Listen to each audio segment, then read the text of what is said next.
ದೇವರ ಸಿನಿಮಾ ನನಗೆ ಹೇಗೆ ಅನಿಸ್ತು ಅಂತ ನಾನು ನಿಮಗೆ ಈಗ ಹೇಳ್ತೀನಿ. ದೇವರ ಸಿನಿಮಾದ ಬೇಸ್ ಲೈನ್ ಏನಪ್ಪಾ ಅಂತಂದ್ರೆ, ನಮ್ಮಿಂದ ಬೇರೆಯವರ ಜೀವನಕ್ಕೆ ಸಮಸ್ಯೆ ಆಗಬಾರ್ದು ಅಂತ ಅದರ ಪರವಾಗಿ ನಿಲ್ಲೋ ನಾಯಕ ಹಾಗೂ ಅವನ ಫ್ಯಾಮಿಲಿಯ ಕತೆ. ಇದನ್ನ ಹೇಳೋದಕ್ಕೆ ಸ್ಕ್ರೀನ್ ಪ್ಲೇನಲ್ಲಿ ಅವರು ಬಳಸ್ಕೊಂಡಿರೋದು ಸಮುದ್ರ, ಅಲ್ಲಿ ನಡೆಯೋ ಕಳ್ಳತನ, ಸಮುದ್ರದ ಒಳಗಿನ ಫೈಟು ಹಾಗೂ ಸಮುದ್ರದ ಸುತ್ತಮುತ್ತ ಇರೋ ಜನರ ಜೀವನ. ನನಗೆ ಒನ್ಲೈನ್ ಕತೆ ನಾರ್ಮಲ್ ಅಂತ ಅನಿಸ್ತು, ಆದರೆ ಅದನ್ನ ಹೇಳೋದಕ್ಕೆ ಬಳಸ್ಕೊಂಡಿರೋ ಕೆಲವು ವಿಷಯಗಳು ಇಂಟ್ರೆಸ್ಟಿಂಗ್ ಅಂತ ಅನಿಸ್ತು. ಅದೇನಪ್ಪಾ ಅಂತಂದ್ರೆ, ಸಮುದ್ರದಲ್ಲಿ ನಡೆಯೋ ಕಳ್ಳತನ, ಅದನ್ನ ಸಾಗಿಸೋ ರೀತಿ, ಸಮುದ್ರದ ಒಳಗಿನ ಫೈಟ್ಗಳು, ಅವರು ಆ ಕಳ್ಳತನ ಮಾಡಕ್ ಹೋದಾಗ ಅವರು ಸಿಕ್ಕಾಕೊಂಡಾಗ ಅಲ್ಲಿ ನಡೆಯುವ ಒಂದು ದೊಡ್ಡ ಫೈಟು, ಅದನ್ನ ತೋರಿಸಿರೋ ರೀತಿ, ಅಪ್ಪ ಮಗನಿಗೆ ಕತೆ ಹೇಳೋ ಸೀನು, ಅಲ್ಲಿರೋ ಸಮುದ್ರದ ಬ್ಯಾಕ್ಗ್ರೌಂಡು, ಇದಿಷ್ಟು ವಿಷಯಗಳು ಈ ಸಿನಿಮಾದಲ್ಲಿ ನನಗೆ ತುಂಬಾನೇ ಇಷ್ಟ ಆಯ್ತು.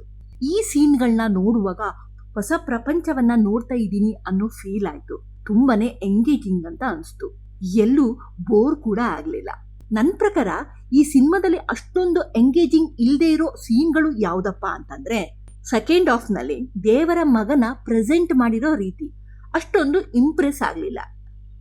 ಯಾಕಂದ್ರೆ ಆ ರೀತಿಯ ಪಾತ್ರಗಳಲ್ಲಿ NTR ನಾನು ತುಂಬಾ ಸರಿ ನೋಡಿದ್ದೀನಿ. ಹಾಗೂ ನಾಯಕಿಯನ್ನ ಪ್ರೆಸೆಂಟ್ ಮಾಡಿದ ರೀತಿ ಓಲ್ಡ್ ಕಮರ್ಷಿಯಲ್ ಟೆಂಪ್ಲೇಟ್ ನಲ್ಲಿ ಮಾಡಿದ್ದಾರೆ ಅಂತ ಅನಿಸ್ತು.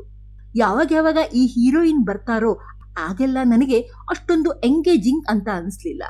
ಅರ್ಥ ಆಗುತ್ತೆ, ಈ ರೀತಿ ಸೀನ್ಗಳನ್ನ ನೀವು ಮಾಡೋದು ಸಿನಿಮಾದಲ್ಲಿ ಒಂದು ಗ್ಲಾಮರ್ನ ಹೆಚ್ಚಿಸೋದಕ್ಕೆ, ಒಂದು ರೀತಿಯ ಆಡಿಯನ್ಸ್ನ ಅಟ್ರಾಕ್ಟ್ ಮಾಡೋದಕ್ಕೆ ಅಂತ. ಆದ್ರೆ ಇಲ್ಲಿ ನನ್ನ ಪಾಯಿಂಟ್ ಏನಂತಂದ್ರೆ, ಕಮರ್ಷಿಯಲ್ ಟೆಂಪ್ಲೇಟ್ಗಳನ್ನ ಇಟ್ಕೊಂಡೆ ಬೇರೆ ರೀತಿಯಲ್ಲಿ ಆ ಸೀನ್ಗಳನ್ನ ಡಿಸೈನ್ ಮಾಡೋದಕ್ಕೆ ತುಂಬಾನೇ ಸ್ಪೇಸ್ ಇತ್ತು ಅಂತ. ಆದ್ರೆ ಇಲ್ಲಿ ಡೈರೆಕ್ಟರ್ ಅಷ್ಟೊಂದು ತಲೆ ಕೆಡಿಸ್ಕೊಳ್ಳದೆ ನಾರ್ಮಲ್ ತೆಲುಗು ಮಸಾಲಾ ಸೀನ್ಗಳನ್ನ ಮಾಡಿದ್ದಾರೆ. ಅದು ನನಗೆ ಅಷ್ಟೊಂದು ಎಂಗೇಜಿಂಗ್ ಅಂತ ಅನಿಸ್ಲಿಲ್ಲ. ಹಾಗೆ ಸೆಕೆಂಡ್ ಹಾಫ್ ನಲ್ಲಿ ಒಂದಿಷ್ಟು ಇಂಟ್ರೆಸ್ಟಿಂಗ್ ಟ್ವಿಸ್ಟ್ ಅಂಡ್ ಟರ್ನ್ಗಳನ್ನ ಇಡಬಹುದಿತ್ತು ಅಂತ ಅನಿಸ್ತು. ಆದ್ರೆ ಇಲ್ಲಿ ಕೇವಲ ಒಂದೇ ಲೇಯರ್ ನಲ್ಲಿ ಕತೆ ಹೋಗುತ್ತೆ. ದೇವರ ಎಲ್ ಹೋದ, ಅವನು ಯಾವಾಗ ಬರ್ತಾನೆ ಅನ್ನೋ ವಿಷಯದ ಸುತ್ತಮುತ್ತನೇ ತಿರುಗುತ್ತೆ. ಈ ವಿಷಯ ಬಿಟ್ಟು ಬೇರೆ ವಿಷಯ ಇಲ್ಲದೆ ಇರೋದು ನನಗೆ ಆಗಾಗ ಬೋರ್ ಅಂತ ಅನಿಸ್ತು. ಇನ್ನು ಪ್ರೀ ಕ್ಲೈಮ್ಯಾಕ್ಸ್ ಬಗ್ಗೆ ಹೇಳೋದಾದ್ರೆ, ಅಲ್ಲಿರೋ ಕಂಟೆಂಟ್ ಬಗ್ಗೆ ಆಮೇಲೆ ಮಾತಾಡ್ತೀನಿ. ಅದನ್ನ ತೋರಿಸಿರೋ ರೀತಿ ನನಗೆ ಓಕೆ ಅನಿಸ್ತು. ಅಷ್ಟೊಂದು ಎಕ್ಸೈಟ್ಮೆಂಟ್ ಮಾಡಲಿಲ್ಲ, ಕಾರಣ ಆ ತರದ ಸೀನ್ಗಳನ್ನ ನಾನು ಆಲ್ರೆಡಿ ಫಸ್ಟ್ ಹಾಫ್ ನಲ್ಲಿ ನೋಡಿದ್ದೆ. ನನಗೆ ಕ್ಲೈಮ್ಯಾಕ್ಸ್ ನಲ್ಲಿ ಮತ್ತೆ ಅದನ್ನ ನೋಡಿದಾಗ ಅದು ಅದೇ ರೀತಿಯ ಇನ್ನೊಂದಿಷ್ಟು ಸೀನ್ಗಳು ಅಂತ ಅನಿಸ್ತು. ಹಾಗಾಗಿ ನನಗೆ ಅದು ವಾವ್ ಅನ್ನೋ ಫೀಲ್ ನ ಕೊಡ್ಲಿಲ್ಲ. ಇನ್ನು ಆ ಸೀನ್ಗಳ ಮೂಲಕ ಹೇಳಿರೋ ವಿಷಯ, ಆ ಸೀನ್ ನಡೆಯುವಾಗ ಇಂಟರ್ ಕಟ್ ಅಲ್ಲಿ ಪ್ರಕಾಶ್ ರಾಜ್ ಅವರು ಹೇಳೋ ವಿಷಯ ಯಾವ ರೀತಿಯ ಕ್ಯೂರಿಯಾಸಿಟಿನ ನನಗೆ ಕ್ರಿಯೇಟ್ ಮಾಡಲಿಲ್ಲ. ಪಾರ್ಟ್ 2 ಇದ್ದಾಗ ಕ್ಲೈಮ್ಯಾಕ್ಸ್ ನಲ್ಲಿ ಅವರು ಹೇಳೋ ವಿಷಯಗಳು ಅದ್ಭುತವಾದ ಕ್ಯೂರಿಯಾಸಿಟಿನ ಕ್ರಿಯೇಟ್ ಮಾಡೋ ಕ್ಲಿಪ್ ಹ್ಯಾಂಗರ್ ಇರಬೇಕು. ಆದ್ರೆ ಇಲ್ಲಿ ಅದು ಆಗ್ಲಿಲ್ಲ. ಇದೊಂದ್ ರೀತಿ ಸೆಕೆಂಡ್ ಹಾಫ್ ಅಲ್ಲಿ ಎಲ್ರು ಕೇಳ್ತಿದ್ದ ಪ್ರಶ್ನೆಗೆ ಉತ್ತರ ಆಗಿತ್ತು ಹೊರತು ಅದರಿಂದ ಹೊರತಾಗಿ ಬೇರೆ ಇನ್ನೇನೋ ಒಂದು ಕ್ಯೂರಿಯಾಸಿಟಿ, ಮುಂದೆ ಏನಾಗ್ಬೋದು ಅನ್ನೋ ಥಾಟ್ ನ ಕ್ರಿಯೇಟ್ ಮಾಡ್ಲಿಲ್ಲ. ಈ ಸೀನಲ್ಲಿ ರಿಯಲ್ ದೇವ್ರ ಬಂದು ಹೊಸ ಟ್ವಿಸ್ಟ್ ನ ತಂದಿದ್ದಿದ್ರೆ ಸಿನಿಮಾ ಇನ್ನೊಂದು ರೀತಿಯಲ್ಲಿ ಚೆನ್ನಾಗಿರ್ತಿತ್ತೇನೋ ಅಂತ ಅನಿಸ್ತು. ಇನ್ನು ಆಕ್ಟಿಂಗ್ ವಿಷಯಕ್ಕೆ ಬರೋದಾದ್ರೆ, ಫಸ್ಟ್ ಹಾಫ್ ನಲ್ಲಿ ಬರೋ ದೇವರ ಪಾತ್ರ ಚೆನ್ನಾಗಿದೆ, ಇಷ್ಟ ಆಗುತ್ತೆ. ಆತನ ಪಾತ್ರದ ಡಿಸೈನ್ ಕೂಡ ತುಂಬಾನೇ ಇಂಪ್ರೆಸಿವ್ ಆಗಿದೆ. ಅದೇ ಸೆಕೆಂಡ್ ಹಾಫ್ ನಲ್ಲಿ ಬರೋ ದೇವರ ಮಗನ ಆಕ್ಟಿಂಗು ಚೆನ್ನಾಗಿದೆ, ಆದ್ರೆ ಪಾತ್ರದ ಡಿಸೈನ್ ಇದೆಯಲ್ಲ ಅಷ್ಟೊಂದು ನನಗೆ ಎಕ್ಸೈಟ್ಮೆಂಟ್ ನ ಕೊಡ್ಲಿಲ್ಲ. ಬೈರಾ ಪಾತ್ರನ ಇನ್ನು ಪವರ್ಫುಲ್ ಆಗಿ ಮಾಡ್ಬೇಕಿತ್ತು ಅಂತ ಅನಿಸ್ತು. ಯಾಕೋ ಸೈಫ್ ಅಲಿ ಖಾನ್ ನ ತಂದು ಸುಮ್ನೆ ಹಾಗೆ ಸೆಟ್ ಪ್ರಾಪರ್ಟಿ ತರ ಇಟ್ಬಿಟ್ರೇನೋ ಅಂತ ಅನಿಸ್ತು. ಆ ಗ್ಯಾಂಗ್ ಗಳಲ್ಲಿ ತುಂಬಾ ಒಳ್ಳೊಳ್ಳೆ ಆರ್ಟಿಸ್ಟ್ ಗಳಿದ್ದಾರೆ, ಆದ್ರೆ ಅವ್ರು ಯಾರನ್ನು ಕರೆಕ್ಟ್ ಆಗಿ ಬಳಸ್ಕೊಂಡಿಲ್ಲ. ಗುಂಪಿನಲ್ಲಿ ಗೋವಿಂದ ತರ ಆಗ್ಬಿಟ್ಟಿದೆ ಅಂತ ಅನಿಸ್ತು.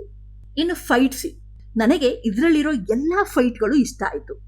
ತುಂಬಾನೇ ಹೊಸ ರೀತಿಯಲ್ಲಿ ಕಂಪೋಸ್ ಮಾಡಿದ್ದಾರೆ. ಅದರಲ್ಲೂ ಸ್ಪೆಷಲಿ ಸಮುದ್ರದ ಒಳಗ್ ನಡೆಯೋ ಫೈಟು, ಆ ಹಡಗು ಮೇಲ್ ನಡೆಯೋ ಫೈಟು, ಮರಳಲ್ಲಿ ತೆವಳ್ಕೊಂಡು ಬಂದು ಮಾಡೋ ಫೈಟು, ಇದೆಲ್ಲ ತುಂಬಾನೇ ಇಂಟ್ರೆಸ್ಟಿಂಗ್ ಆಗಿತ್ತು. ಮ್ಯೂಸಿಕ್ ಚೆನ್ನಾಗಿದೆ, ಕೆಲವು ಕಡೆ ವಾವ್ ಅಂತ ಅನ್ಸುತ್ತೆ. ಇಲ್ಲಿ ನಮ್ಮ NTR ಬಿಟ್ರೆ ಇನ್ನೊಂದು ಹೀರೋ ಅಂದ್ರೆ ಅದು ನಮ್ಮ ಕ್ಯಾಮ್ರಾಮ್ಯಾನ್. ಅವರ ಕೆಲಸ ಇಲ್ಲಿ ತುಂಬಾನೇ ಇಂಪ್ರೆಸಿವ್ ಆಗಿದೆ. ಅವರು ಸೆರೆ ಹಿಡಿದ ದೃಶ್ಯಗಳು ಸಿನಿಮಾ ಮುಗಿದ ಮೇಲೂ ನಿಮಗೆ ಕಾಡೋ ಹಾಗೆ ಮಾಡುತ್ತೆ. ಒಟ್ಟಾರೆಯಾಗಿ ನನ್ನ ರೇಟಿಂಗ್ಸ್ ಏನಪ್ಪಾ ಅಂತಂದ್ರೆ, ಸಿನಿಮಾದ ಕತೆಗೆ 10ಕ್ಕೆ 6 ಕೊಡ್ತೀನಿ. ಸ್ಕ್ರೀನ್ ಪ್ಲೇ ಫಸ್ಟ್ ಹಾಫಿಗೆ 10ಕ್ಕೆ 9 ಕೊಡ್ತೀನಿ. ಆದರೆ ಸೆಕೆಂಡ್ ಹಾಫ್ಗೆ 10ಕ್ಕೆ 5 ಕೊಡ್ತೀನಿ. ಫೈಟಿಗೆ 10ಕ್ಕೆ 9 ಕೊಡ್ತೀನಿ. ಮ್ಯೂಸಿಕ್ಕು 10ಕ್ಕೆ 8 ಕೊಡ್ತೀನಿ. ಕ್ಯಾಮ್ರಾ ವರ್ಕು 10ಕ್ಕೆ 10 ಕೊಡ್ತೀನಿ. ಆಕ್ಟಿಂಗ್ ಹಾಗೂ ಪಾತ್ರಗಳ ಡಿಸೈನು 10ಕ್ಕೆ 7 ಕೊಡ್ತೀನಿ. ಡೈರೆಕ್ಷನ್ಗೆ 10ಕ್ಕೆ 7 ಕೊಡ್ತೀನಿ. ಒಟ್ನಲ್ಲಿ ಹೇಳಬೇಕು ಅಂದರೆ ಫಸ್ಟ್ ಹಾಫ್ ನೋಡಿದಾಗ ರೋಮಾಂಚನ ಆಗುತ್ತೆ. ಅದೇ ಸೆಕೆಂಡ್ ಹಾಫ್ ನೋಡಿದ್ರೆ ಯಾಕೆ ತಪ್ಪು ಮಾಡಿದ್ರು, ಇನ್ನೊಂದಿಷ್ಟು ಬೆಟರ್ ಸೀನ್ ಮಾಡ್ಬೋದಿತ್ತಲ್ವಾ ಅಂತ ಅನಿಸುತ್ತೆ. ಆದರೆ ಫಸ್ಟ್ ಹಾಫಿನ ಕೆಲವು ದೃಶ್ಯಗಳು ಕೊಡೋ ಥ್ರಿಲ್ಲು, ಎಕ್ಸೈಟ್ಮೆಂಟು ನಿಮ್ಮನ್ನ ಸಿನಿಮಾ ಮುಗಿದ ಮೇಲೂ ಕಾಡೋ ಥರ ಮಾಡುತ್ತೆ. ಇದಿಷ್ಟು ಈ ಸಿನಿಮಾ ನೋಡಿದಾಗ ನನಗನ್ಸಿತು. ನೀವು ಈ ಸಿನಿಮಾ ನೋಡಿದ್ರೆ ನಿಮಗೇನನ್ನಿಸ್ತು ಅಂತ ಕಮೆಂಟ್ ಬಾಕ್ಸಲ್ಲಿ ಕಮೆಂಟ್ ಮಾಡಿ. ನಿಮಗೆ ಈ ಕಂಟೆಂಟ್ ಇಷ್ಟ ಆಗಿದ್ರೆ ಈ ಕೂಡಲೇ ನಮ್ಮ ಚಾನಲ್ನ ಸಬ್ಸ್ಕ್ರೈಬ್ ಮಾಡಿ. Thank you.